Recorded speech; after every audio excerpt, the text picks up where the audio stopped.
Amigos, ¿cómo están ustedes? En estos días nos hemos estado viendo mucho a través de los medios de comunicación por el caso de la defensa del excongresista y ministro de Justicia Aurelio Pastor Valdivieso.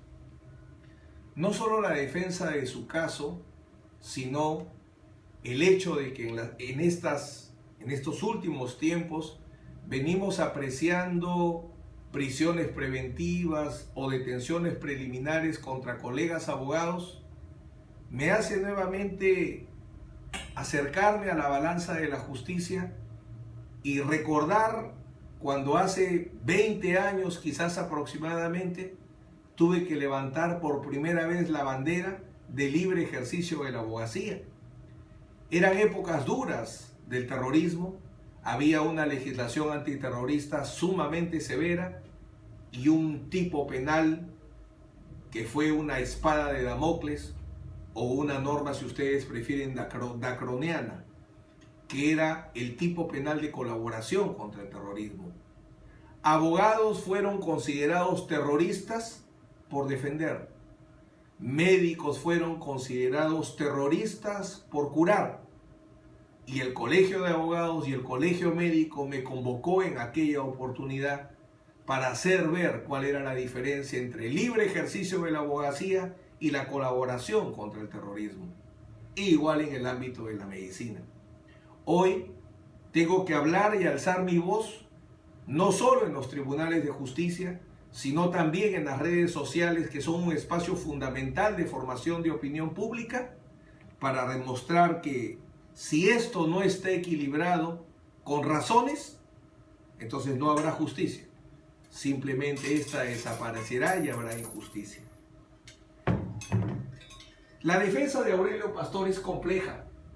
Hoy quiero reflexionar sobre ustedes con el compromiso de hacerlo en otro momento sobre los otros argumentos de defensa, con el libre ejercicio de la abogacía como causa de justificación, ejercicio legítimo de un derecho. El artículo 20, inciso 8 del Código Penal, como ustedes conocen, establece el tipo de justificación: legítima defensa, estado de necesidad justificante y entre ellos el ejercicio legítimo de un derecho. Entonces la pregunta es, ¿el libre ejercicio de la abogacía es el ejercicio legítimo de un derecho? Si la respuesta es sí, el hecho es delito porque, como ustedes bien saben, donde hay una causa de justificación, desaparece la antijuricidad y por tanto el hecho no es delictivo, que hace preso a Aurelio Pastor. Y si la respuesta es no, veremos algunas conclusiones interesantes luego. Es evidente que el ejercicio regular de un derecho y el libre ejercicio de la abogacía tienen una relación. El segundo es expresión del primero. El libre ejercicio de la abogacía es el ejercicio regular de un derecho. Por tanto, la actuación del abogado se encuentra justificada y no puede ser configurada como delito. ¿Por qué razón? Se habla de la libertad de prensa, se habla de la libertad de inversión, se habla de la libertad de empresa, se habla de las libertades políticas y nadie discute su base constitucional. Pero ¿el libre ejercicio de la abogacía tiene base constitucional o no? La respuesta es sí. Si ustedes revisan la sentencia del Tribunal Constitucional del 30 de junio del 2010, en el caso Milton Mercado Apaza, Fundamentos Jurídicos 4 y 10, ustedes van a encontrar que el libre ejercicio de la abogacía es una libertad reconocida por la Constitución sobre dos fundamentos: el derecho al trabajo del abogado, que es lo que recoge el Tribunal Constitucional, y yo señalo lo que todavía no está suficientemente desarrollado por el Tribunal Constitucional, es que la base constitucional fundamental del libre ejercicio de la abogacía no solo es el derecho a trabajar del abogado, sino el derecho a la defensa de los patrocinados.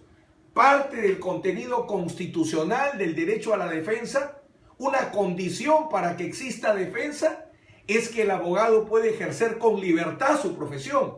Un abogado esclavo no puede garantizar el derecho a la defensa.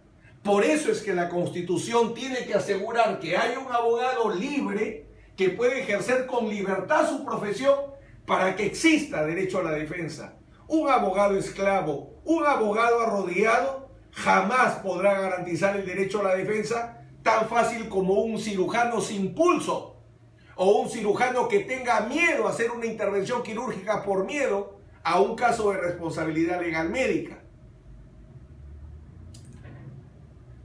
Entonces, el libre ejercicio de la abogacía es una causa de justificación y permítanme establecer, como planteé en el caso de Aurelio Pastor, su estructura, porque las causas de justificación constituyen lo que se llama un tipo permisivo o un tipo de justificación.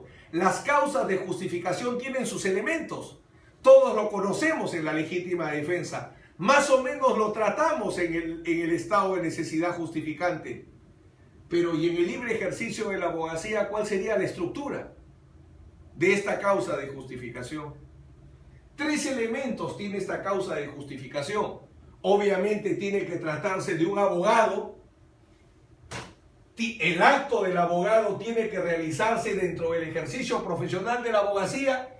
Mi ex colaborador de estudio, Luis Reina Alfaro, que se esfuerza en escribir libros, pero que todavía tiene que trabajar más defendiendo, tiene que sentir con el alma la defensa, tiene que analizar si los actos realizados por Aurelio Pastor, o si quieren ustedes los actos que da cuenta el audio, que es de la conversación entre Aurelio Pastor y Corina de la Cruz, que es finalmente la única prueba, ¿esos audios dan cuenta o no de un acto realizado como ejercicio profesional de la abogacía?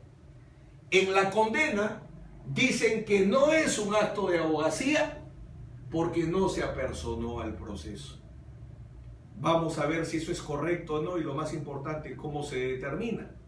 Entonces, primer elemento, abogado. Segundo elemento, el acto del abogado tiene que ser dentro del ejercicio profesional de la abogacía. Y el tercer elemento, tiene que ser un ejercicio legítimo o regular. El abogado no requiere mayor análisis. Nadie discute la condición de abogado de Aurelio Pastor Valdivieso. El ejercicio profesional. ¿Cómo se determina si un acto de abogado forma parte o no del ejercicio profesional? Veamos. El ejercicio profesional de la abogacía no es un tema de apreciación, no es un tema que ¿por qué no se apersonó?, sino de examinar cómo se establece el ejercicio profesional de la abogacía. Y el ejercicio profesional de la abogacía lo determina el Colegio de Abogados, en este caso de Lima. Los colegios profesionales determinan, el Colegio de Ingenieros determina que es un acto de ingeniería, el Colegio de Contadores determina que es un acto de contabilidad. ¿Quién determina, según la Constitución, qué cosa es abogacía y qué cosa no? Vamos a demostrar que es el Colegio de Abogados, como colegio profesional, institución reconocida por la Constitución, creada por la Constitución. Entonces, el ejercicio profesional de la abogacía supone 3 elementos: abogado titulado y colegiado, conocimientos jurídicos y ámbito de ejercicio profesional del abogado.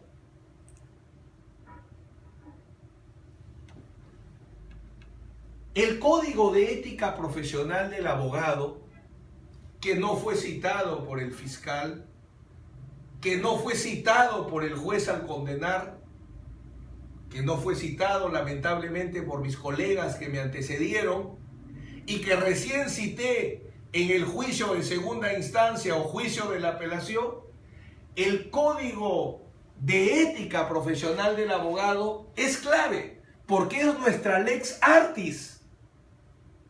¿Cómo se determina si un acto es o no de abogacía, la Constitución, conforme al Tribunal Constitucional, en la sentencia tristemente célebre de un maestro muy querido para mí, José Antonio Silva Vallejo, dice claramente que el Colegio de Abogados es la institución que determina el libre ejercicio de la abogacía y el correcto ejercicio de la abogacía.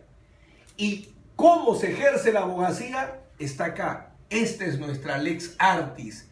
¿Qué es abogacía y qué no es abogacía? Se encuentra en este código. ¿Qué es ejercicio correcto de la abogacía y qué no es ejercicio correcto de la abogacía? Se establece en este código. Que acá la justicia no lo consideró y miren cómo queda la balanza. Si no traigo al código de ética, por eso está en la cárcel. En el código de ética, que yo invitaría a aquellos que dijeron no se ha personado y por tanto no puede invocar el libre ejercicio de la abogacía, el código de ética, quizás es bueno enseñar ética profesional tantos años, tiene un glosario de términos para aplicar el código de ética. Y dice, ejercicio profesional, actividad en la que el abogado utiliza sus conocimientos jurídicos con independencia si es remunerado o no. Incluye desempeñarse litigante, asesor legal, gerente general, árbitro, conciliador, comentarista jurídico, congresista, docente, magistrado, funcionario público, investigador, todo trabajo donde emplee conocimientos jurídicos, gestor de intereses, que mi apreciado asistente Exxon Vilcherre se ha comido en este tema y es el tema central. Aurelio Pastor Valdivieso es un gestor de intereses. Y acá el Código de Ética Profesional dice litigante, asesor legal, gerente legal, gestor de intereses. Entonces, respondiéndole al juez que condenó, y no a mi buen colega Eisman, sino al juez que condenó, no hizo abogacía porque no se apersonó. El asesor se tiene que apersonar, el gerente legal se tiene que apersonar, el gestor de intereses se tiene que apersonar, o solo el litigante es el único que se apersona. Aurelio Pastor Valdivieso, conforme al diálogo, es entre comillas contratado por la exalcaldesa de Tocache, Corina de la Cruz, para reforzar la defensa que venía realizando su abogado. Su abogado venía haciendo una defensa en un proceso electoral en el Jurado Nacional de Elecciones y Aurelio Pastor Valdivieso determina lo siguiente: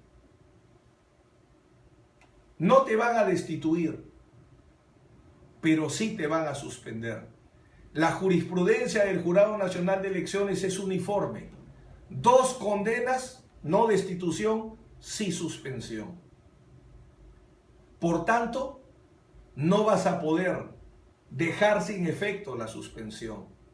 Tu única esperanza es que en tu proceso penal tu recurso de nulidad prospere, y tiene chance para prosperar, porque del análisis la condena se ha hecho por difamación agravada, a pesar que la prueba es un audio que tú no reconociste. Existía una disposición que se actúe una pericia que no se actuó. Se condenó a pesar que la persona no reconoce el audio, había una pericia dispuesta y la pericia no se actuó.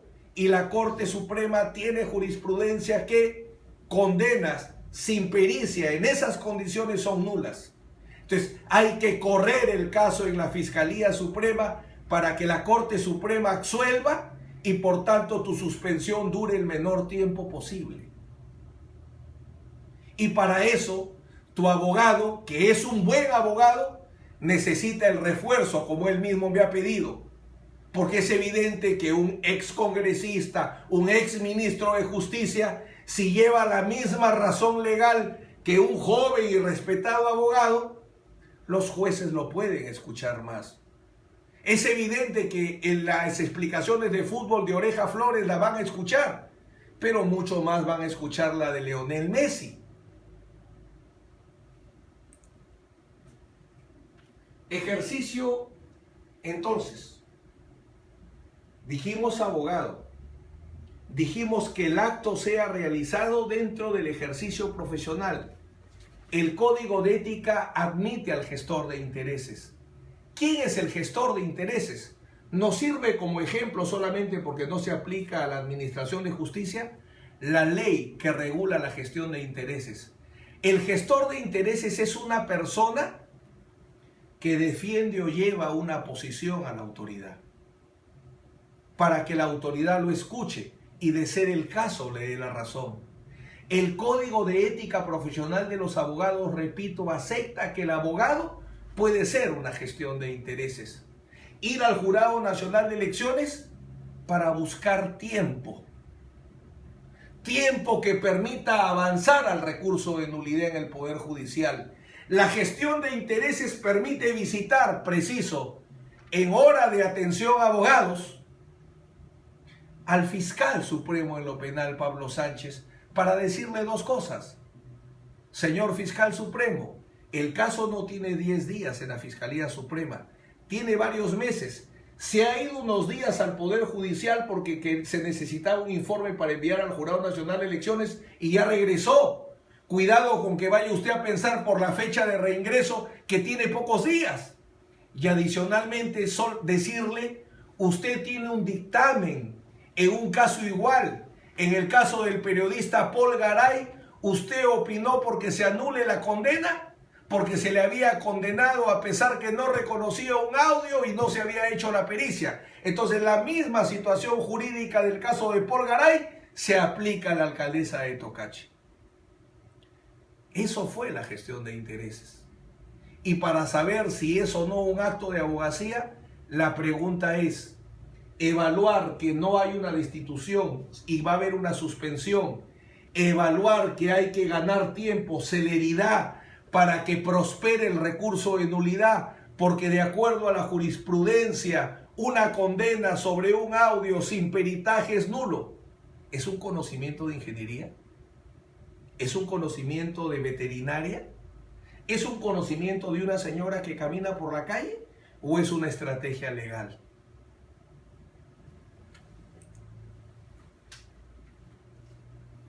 Es, como dije hace un rato, el Tribunal Constitucional en el caso de José Silva Vallejo, sentencia del 20 de febrero del 2006, donde establece que el Colegio de Abogados, en este caso de Lima, garantiza el libre ejercicio de la abogacía y garantiza el correcto ejercicio de la abogacía.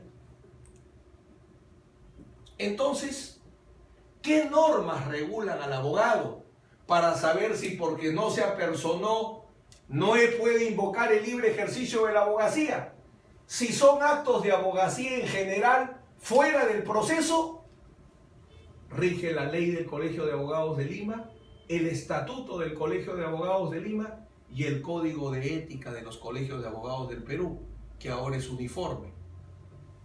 La ley del Colegio de Abogados remite al estatuto y el estatuto remite al Código de Ética para saber qué es y qué no es abogacía y cuándo es legítima o cuándo no es legítima su utilización o ejercicio. Eso dice la Constitución, cuando le reconoce funciones constitucionales al Colegio de Abogados. Y si fuera un acto dentro del proceso judicial, ¿cuál sería la ley para buscar si es conducta temeraria, conducta maliciosa, conducta dilatoria? La ley orgánica del Poder Judicial y el Código de Ética.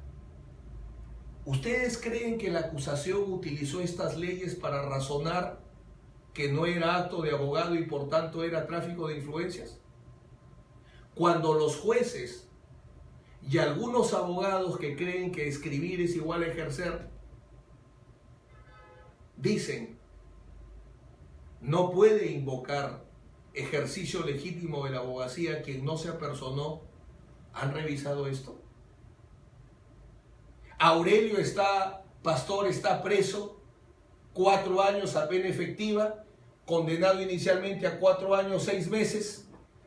Participamos nosotros, lo bajan a 4 años, pero lo dejan como efectivo. Pregunto, ¿él está en la cárcel porque se ha revisado esto?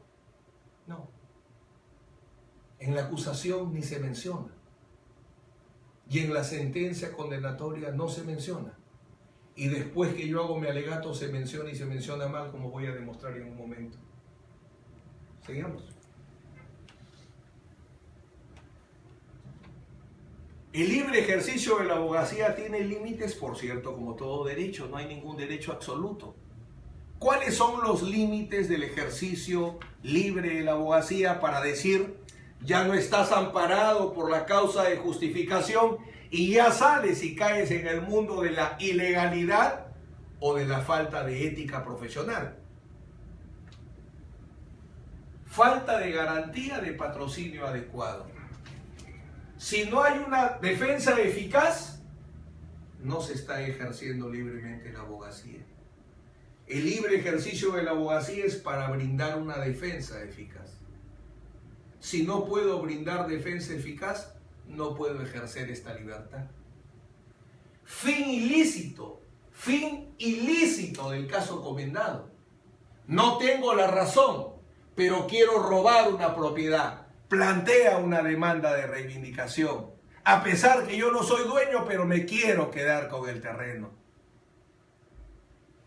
Medios ilícitos para el patrocinio. Todos los días me canso de responder, ¿por qué defiendes a fulano? Este ser es indefendible, este es un miserable, no hay que defenderlo, no señores. Toda persona tiene derecho a la defensa. ¿Por qué? Porque la defensa consiste en la utilización única y exclusiva de medios lícitos para el patrocinio. Aurelio Pastor, cuando dice hay que buscar tiempo en el Jurado Nacional de Elecciones para permitir que avance el recurso de nulidad. Cuando Aurelio Pastor le dice al fiscal, saca rápido el dictamen porque el caso ya tiene un buen tiempo en la Fiscalía Suprema y tienes un antecedente. ¿Medios lícitos? ¿Medios ilícitos?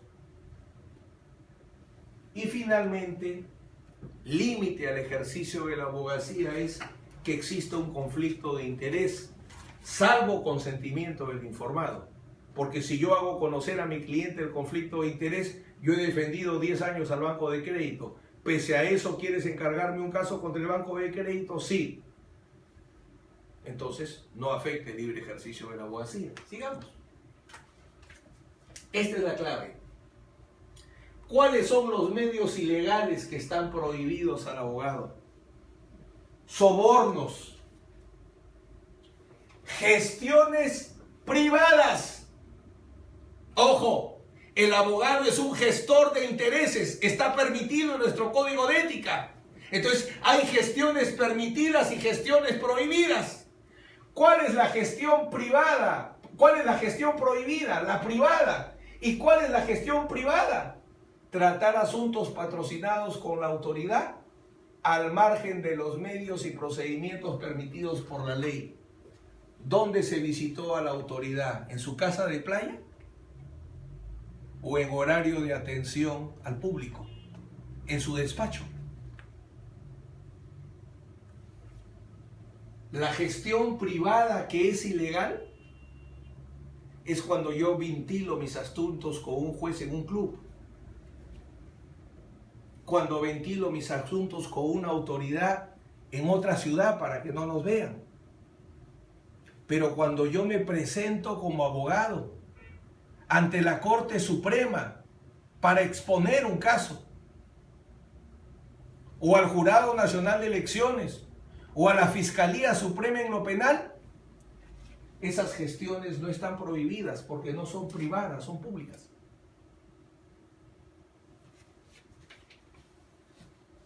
Aurelio Pastor lo condena porque él utiliza el término: voy a tratar de conseguirte el plazo legal.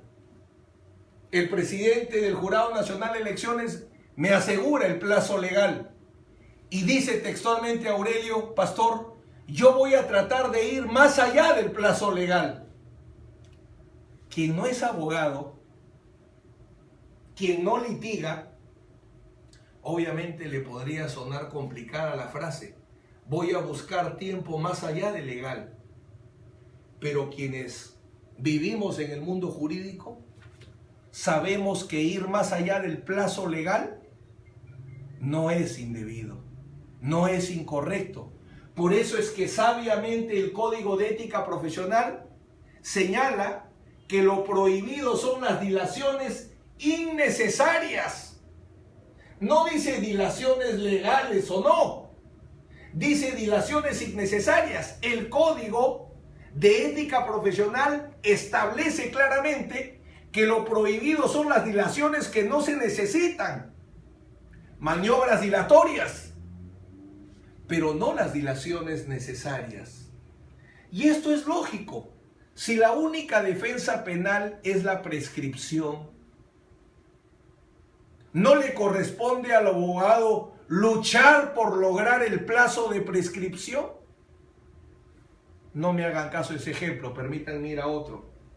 Cuando se discute que el juez viola el plazo razonable o el fiscal viola el plazo razonable, y cuando se ha querido decir plazo razonable es igual a plazo legal, ¿qué han dicho todos los jueces, tribunales constitucionales, tribunales de derechos humanos? Han dicho sí, ¿el plazo razonable es igual al plazo legal? ¿O han dado varias justificaciones para ir más allá del plazo legal? La complejidad de la causa, la conducta obstruccionista.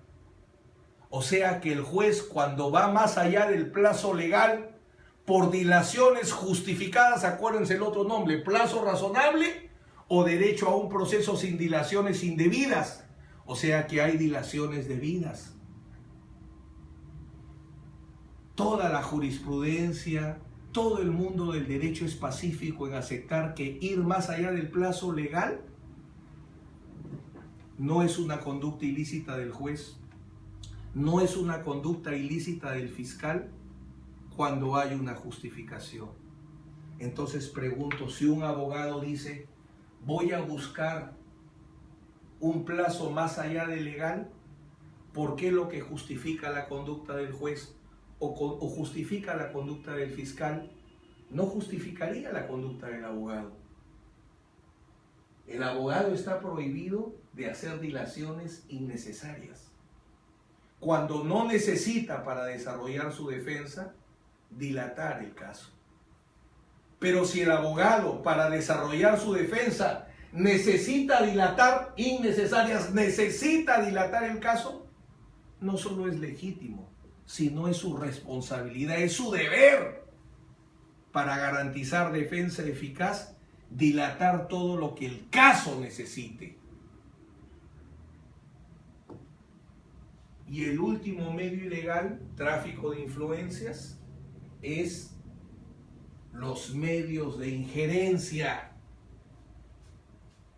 Dice la doctrina sobre el tráfico de influencias, tiene que tratarse de un acto de prevalencia, de injerencia. La influencia como un medio de injerencia, de prevalencia, o sea, quebrar el ejercicio imparcial e independiente de la autoridad. ¿Qué supone la influencia que quiebra la imparcialidad? Es decirle, esta vendes para ser imparcial, decirle, soy tu amigo, entre comillas, porque el amigo es el que cuida al amigo, no el que destruye al amigo. Pero bueno, vamos a hablar, porque Aurelio Pastor habla de amistad. ¿Cuándo la amistad, entre comillas, es la influencia punible? Cuando al juez se le dice, quiebra tu imparcialidad, no resuelvas con la ley, resuelve porque eres mi amigo. La influencia es para decirle a la autoridad, olvídate de la ley, eres del partido. Olvídate de la ley, independencia, porque si no en el Consejo Nacional de la Magistratura no te van a ratificar.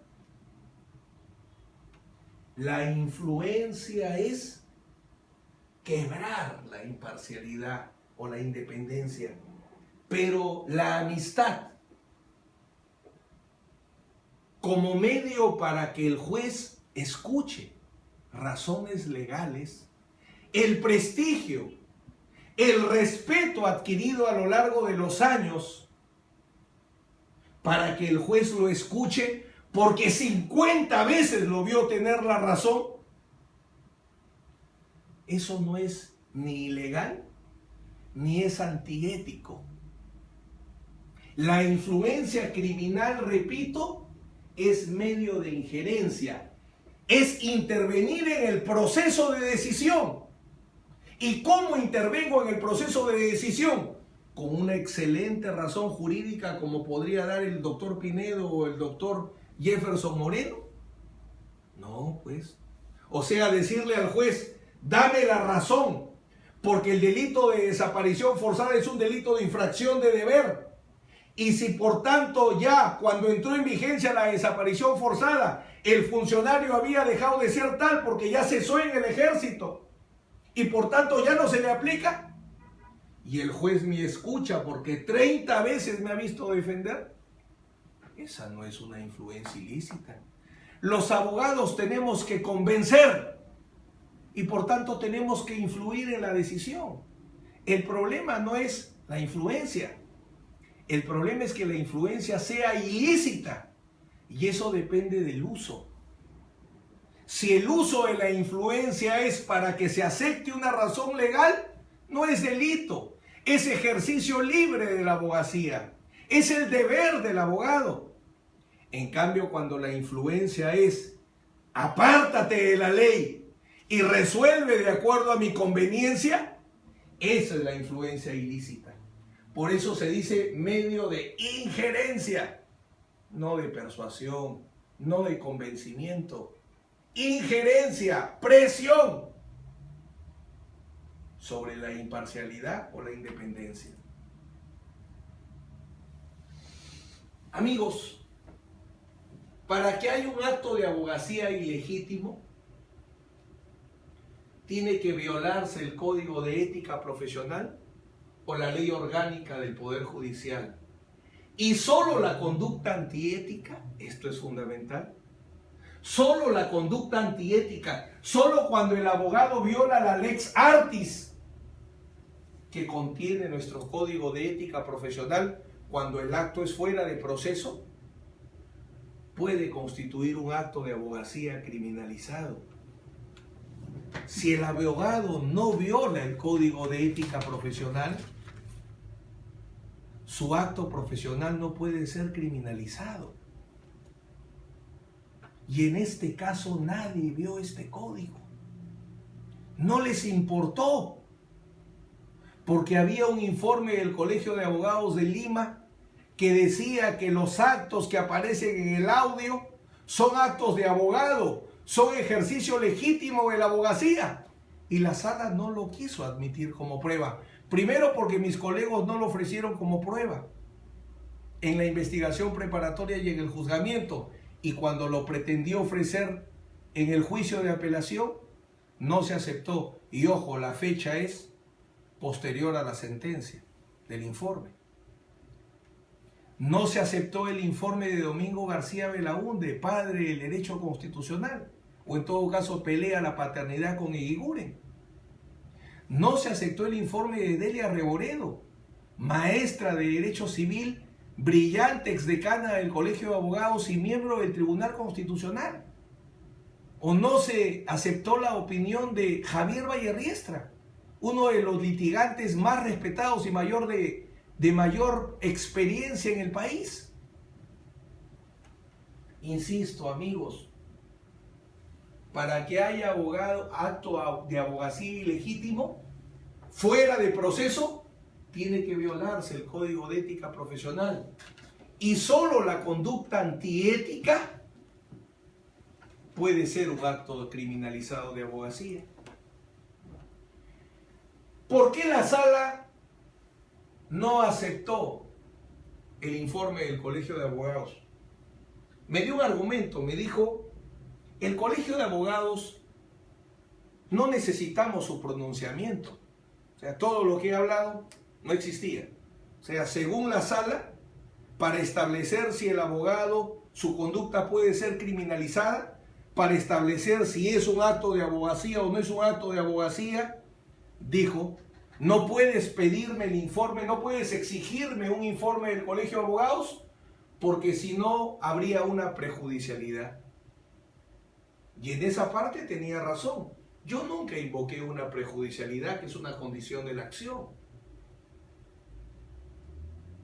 Porque si yo sostuviera que el informe del Colegio de Abogados es una prejudicialidad, tendría que ser una condición que exista para abrir proceso, porque una de las condiciones de la acción penal es la ausencia de prejudicialidades.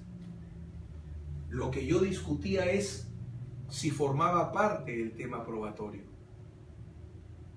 El informe del Colegio de Abogados, los informes de los juristas, no como una condición de la acción penal, prejudicialidad o ausencia de prejudicialidad, sino si esos informes, si el informe sobre todo del Colegio de Abogados era indispensable para el tema probatorio.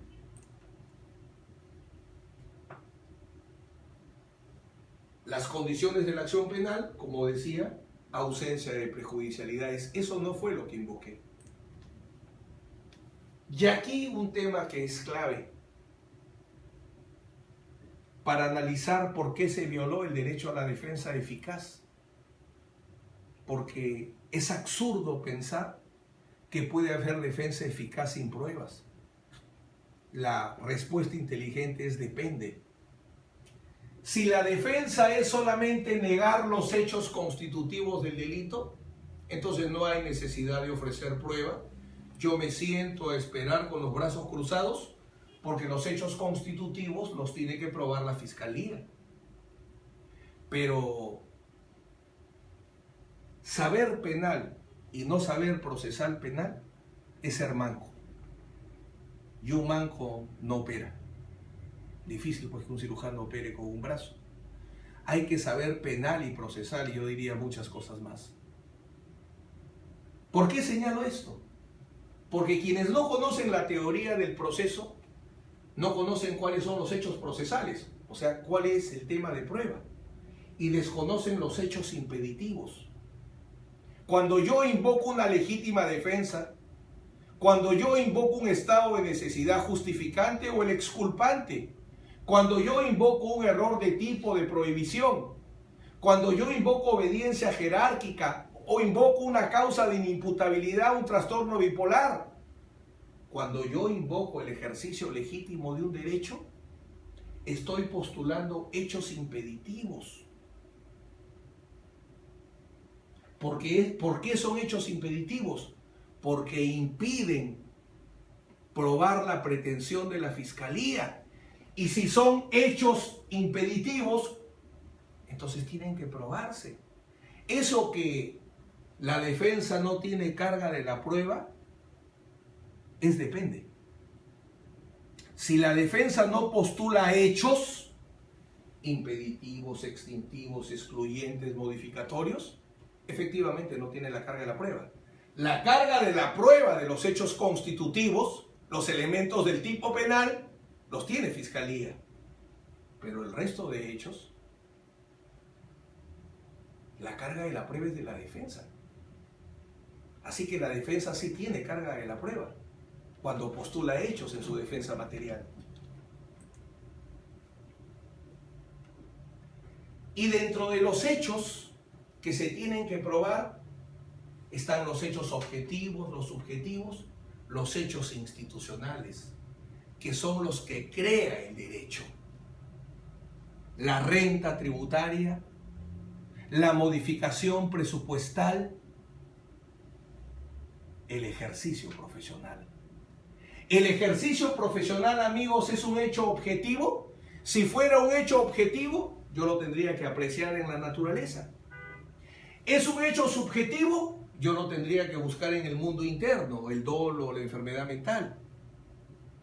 Pero el ejercicio profesional, si el acto es una gestión de intereses, si la gestión de intereses se hizo dentro del ámbito del Código de Ética Profesional, ¿qué hecho sería? Porque hay que probarlo. Como es una causa de justificación, es un hecho impeditivo, hay que probar el ejercicio regular. Es un hecho institucional. ¿Cómo se prueban los hechos institucionales? Siguiente. Michele Tarufo, máximo exponente de la teoría de la prueba vivo, dice: el derecho define y determina lo que en el proceso constituye el hecho. La regla es la siguiente: ¿hay libertad de prueba? Sí, pero hay una limitación probatoria que establece la naturaleza de las cosas, la naturaleza de los hechos. El ejemplo que siempre repito: 50 personas me ven correr desnudo por la calle. ¿Puedo ser psicótico? Es posible. Si quieren ustedes, es probable. Pero la certeza solo la dará una pericia psiquiátrica por la naturaleza del hecho. Entonces, los hechos institucionales, una renta, ¿cómo se establece la existencia de una renta? ¿Con una pericia contable o con la resolución de determinación de deuda tributaria? La ley dice: la renta existe.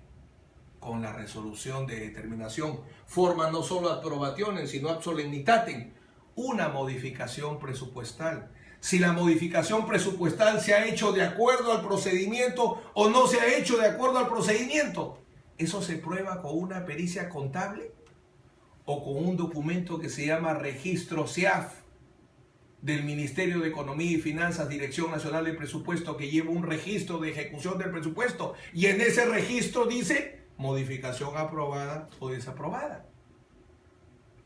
Salto. Siguiente. El ejercicio ilegítimo de la abogacía, porque recuerden, no solo la vertiente que la causa de justificación la tiene que probar quien la invoca, sino que tratándose de una libertad constitucional, el fiscal tiene que probar que el acto del abogado es antiético para que sea delito. La fiscalía tiene que probar que el acto del abogado, señor, intervino ante el Jurado Nacional de Elecciones sin apersonarse y solo fue a visitar en horario de atención. ¿Es o no es abogacía? ¿Es correcto o incorrecto? Hay que probarlo. Y la ley vuelve a establecer en los hechos institucionales cómo se determina la existencia y la prueba de una conducta antiética. Resolución judicial sancionatoria, artículo 292 de la Ley Orgánica del Poder Judicial, para los actos indebidos del abogado dentro de un proceso judicial, y resolución CAL sancionatoria, artículos 99 y 100 del Código de Ética Profesional, cuando la conducta antiética del abogado es fuera del proceso. Son documentos públicos. ¿Estarán en el proceso de Aurelio Pastor? Amigos, en la desesperación de la sala de apelaciones, convencida de que tenía que por lo menos citar el Código de Ética Profesional, la sala de apelaciones reemplaza lo que no dice el fiscal en su acusación y no dice el juez en la sentencia condenatoria. La sala de motu propio dice: se ha violado el artículo tal del Código de Ética. Entiendo su desesperación, pero pregunto, ¿la ley permite que un juez determine cuándo se viola el Código de Ética Profesional de los abogados? No. Recordemos nuevamente lo que dice el Tribunal Constitucional. ¿A quién le asigna la función de garantizar el libre ejercicio y correcto ejercicio de la abogacía? Al Poder Judicial no, al Colegio Profesional de Abogados. Lo máximo que podría hacer el Poder Judicial es revisar la decisión del Colegio de Abogados. habría que discutir si solo en el debido proceso o en el contenido, tipo Jurado Nacional de Elecciones. Las decisiones de fondo del Jurado Nacional no pueden ser revisadas por el Tribunal Constitucional, solo revisa el debido proceso, no la decisión si existe o no el derecho político, electoral. Más allá de discutir eso en este momento, porque ya me estoy extendiendo mucho y no quiero aburrirlos, lo cierto y lo concreto es que en el peor o mejor de los casos, el Poder Judicial podría revisar, no sustituir al Colegio de Abogados. Entonces, si la sala dice que se ha violado el Código de Ética Profesional, saltándome su falta de competencia primaria para determinarlo, ¿tuvo esta prueba? ¿Tuvo este documento público? ¿Una resolución sancionatoria del CAL? No. Entonces, quizás lo haya violado, pero nunca podría establecerlo en el grado de certeza, porque no tiene esta resolución. No hay documento público, resolución sancionatoria. Las pruebas, entre comillas, la transcripción del audio, el audio consecuentemente, y el testimonio de Corina de la Cruz. Esta prueba documental, audio y su transcripción, y este testimonio prueban el hecho institucional. Un acto de abogado realizado en el ejercicio de su profesión. Obviamente no. Obviamente no. Un documento privado, que es un audio. Un testimonio de una persona no prueba si el acto es o no abogacía y si ha violado o no el Código de Ética Profesional. Creo que es bastante obvio. Pero permítanme ir al audio y les ofrezco otro tema para otro día, que es el tráfico de influencias. Es un acto preparatorio del cohecho. Yo compro a un traficante para que soborne a una autoridad. Es un acto preparatorio punible del cohecho. ¿Qué es lo que dice Aurelio Pastor? Es el audio de la segunda reunión. ¿Qué cosa podemos lograr en el jurado? Lo único que podemos lograr es tiempo. No vamos a cambiar esa resolución. Si pudiera cambiar esa resolución, yo te dijera, pero no es posible. Lo máximo que puede conseguirse es tiempo. Conducta ilícita. Viola el Código de Ética Profesional del abogado. Decirle, te van a suspender y lo único que puedes lograr es tiempo, como ya expliqué, para que prospere tu recurso de nulidad en el proceso penal, como se señala en otra parte. Sigamos. Algunos ejemplos más. El anterior creo que ya habíamos entrado. El anterior, por favor. No, el siguiente, está bien.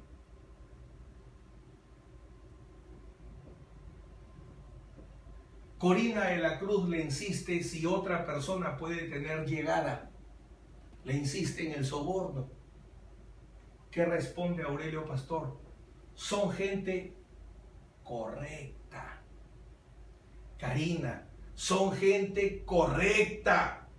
Esto no lo vas a arreglar con plata. Siguiente. El presidente es amigo mío. No se puede. O sea, cualquiera que te diga con plata te arreglo, miente. Te saca plata y no lo arregla. No se puede.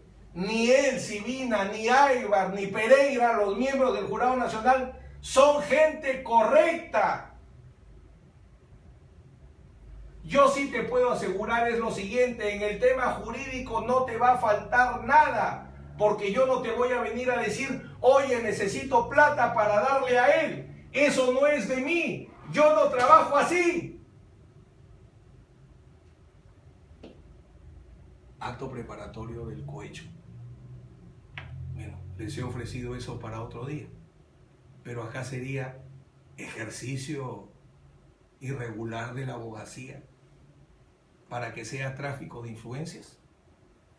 Amigos, este es el argumento de por qué La actuación de Aurelio Pastor, que se da cuenta en el audio, constituye el ejercicio regular de la libertad de abogacía. Les ofrezco trabajar en otra oportunidad el tráfico de influencias como acto preparatorio punible y otro tema no menos interesante.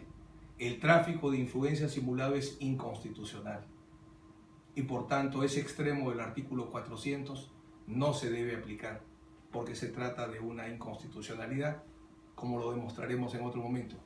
Gracias por su tiempo.